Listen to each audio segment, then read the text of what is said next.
और इस वक्त की बड़ी खबर का रुख कर लेते हैं। वजीर दाखिला अमित शाह दिल्ली पुलिस हेडक्वार्टर जाएंगे। तो इस वक्त की बड़ी खबर आपको बता रहे हैं कि मरकजी वजीर दाखिला अमित शाह दिल्ली पुलिस हेडक्वार्टर जाएंगे। पुलिस कमिश्नर से करेंगे बातचीत। दिल्ली पुलिस से जुड़े मसलों पर लेंगे कमिश्नर से अपडेट। तो इस वक्त की बड़ी खबर, मरकजी वजीर दाखिला अमित शाह दिल्ली पुलिस हेडक्वार्टर जाने वाले हैं। पुलिस कमिश्नर से बातचीत करेंगे। दिल्ली पुलिस से जुड़े मसलों पर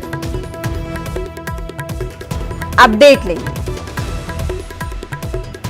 तो मरकजी वजीर दाखिला का दिल्ली पुलिस हेडक्वार्टर पर दौरा है, यानी दिल्ली पुलिस हेडक्वार्टर पर मरकजी वजीर दाखिला अमित शाह जाएंगे।